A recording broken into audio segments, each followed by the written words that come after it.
Hello friends, स्वागत है आप सभी का हमारे यूट्यूब चैनल में। तो आ गए हैं आज हम फिर एक नई कहानी के साथ। बहू भी होती है बेटी। माँ, मैं बहुत थक गई हूँ घर संभालते संभालते। यहाँ मेरी थकान किसी को नज़र नहीं आती। कुछ दिन आराम करना चाहती हूँ। सोच रही हूँ कुछ दिनों के लिए अपने मायके आ जाऊँ। आते हुए अपने बच्चों को भी साथ ले आऊँगी। वे वहीं से स्कूल चले जाएंगे। आखिर एक ही शहर में ससुराल और मायका होने का कुछ तो फायदा मिले। नीलम ने फोन पर अपनी माँ से कहा। पार्वती जी ने दूसरी तरफ से कहा, हाँ बेटा, जब तेरी इच्छा हो आ जाना। आखिर ये तेरा भी तो घर है। ठीक है माँ, तो मैं कल ही आ जाऊंगी। नीलम खुश हो बोली। हाँ बेटा, कल आ जाओ, मैं तुम्हारा इंतजार करूंगी। अभी मैं फोन रखती हूँ, मुझे मंदिर भी जाना है। कमला जी ने फोन रख दिया और सीधे किचन में गई। किचन में खाना बना रही बहू से बोली, अरे अनुपमा, सुनो, कल तुम्हारी ननद आ रही हैं। आज बाजार जाकर फल सब्जी और मिठाइयाँ लेकर आना। बेचारी मेरी बेटी ससुराल में नौकरों की तरह काम करती है और उस पर कोई ध्यान ही नहीं देता। यहाँ आएगी, कुछ दिन रहेगी तो उसका मन और तबीयत अच्छे रहेंगे। सास की मुंह से ऐसी बातें सुनकर अनुपमा का चेहरा उतर गया। वह मन ही मन सोचने लगी, काश आपको मेरी थकावट भी नजर आती। मैं भी दिन रात झाड़ू पोछा बर्तन खाना बनाना मार्केट जाना और हर वह काम करती हूँ जिससे हमारे परिवार वालों को कोई दिक्कत ना हो। काश आप मुझ पर भी ध्यान दे पाती।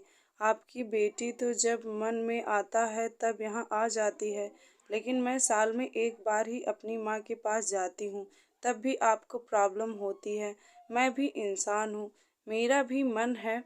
मुझे भी लगता है अपनी माँ के पास जाकर थोड़ा आराम करूं, सुख दुख की दो चार बातें करूं, अपना मन हल्का करूं। भगवान, अब तुम ही कुछ करो ताकि मेरी सास की आंखें खुले और उसे मेरी थकावट भी नजर आए। शाम तक भगवान ने जैसे अनुपमा की सुन ली और उसकी ननद का फोन आया। ननद ने अपनी माँ से कहा कि उसकी सास ने उसे मायके आने के लिए मना कर दिया है, इसीलिए इस बार वो नहीं आ सकती है। पार्वती जी बोली, ऐसे कैसे मना कर दिया? पहले तो कभी वह तुम्हें आने के लिए नहीं रोकती थी, इस बार भला क्या हो गया? लाओ मेरी बात करवाओ, उससे मैं समझाती हूँ। नीलम ने फोन अपनी सास के पास दिया। पार्वती जी ने कहा, नमस्कार समधन जी, आपसे कुछ कहना था। समधन जी ने कहा, कहिए। दरअसल नीलम कल त्योहार है, इसीलिए अपने मायके आना चाहती है। अगर आप उसे भेज दें तो अच्छा रहेगा। नीलम की सास ने कहा, देखिए समधन जी, आपकी बेटी मायके जाकर रहे, इस बात के लिए हमने उसे कभी नहीं रोका और इस बात से हमें कोई प्रॉब्लम है भी नहीं। कुछ दिनों पहले मैं अपने रिश्तेदार के शादी में गई थी। वहाँ आपकी बहू अनुपमा की माता जी से मेरी मुलाकात हुई।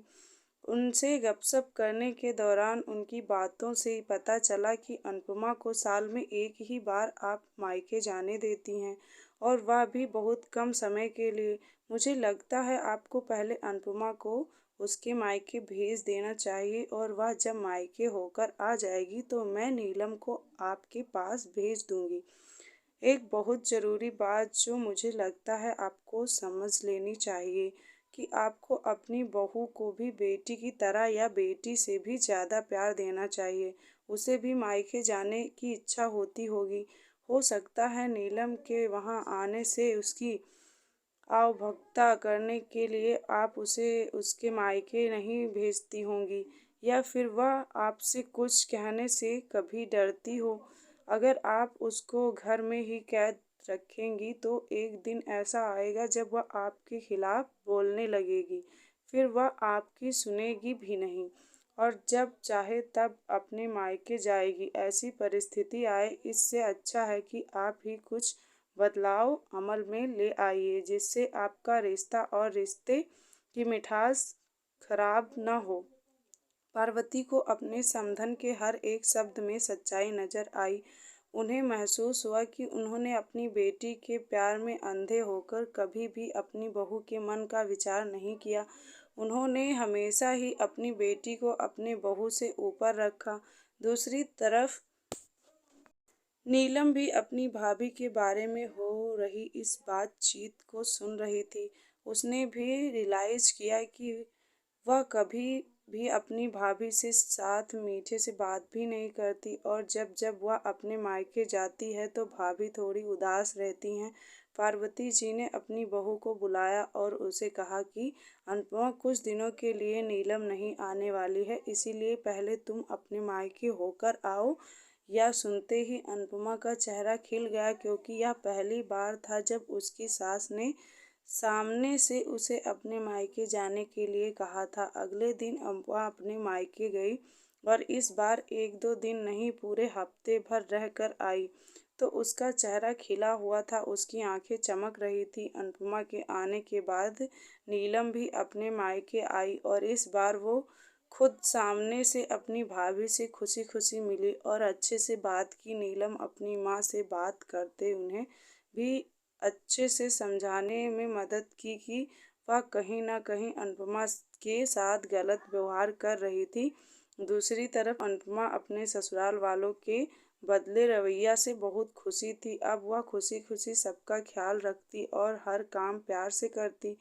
वह ध्यान रखती कि कोई भी ऐसी बात या काम न करे जिससे घर में तनाव का माहौल पैदा हो। पार्वती जी अपनी बहू खुद ही समय समय पर मायके भेज दिया करती। एक छोटे से बदलाव ने सास बहू और भाभी ननद के बीच की कड़वाहट को दूर कर दिया और रिश्तों को और भी ज़्यादा मीठा और मजबूत कर दिया। So thanks for watching my video friend. हमें कमेंट में ज़रूर बताइएगा कि आपको हमारा वीडियो कैसा लगा।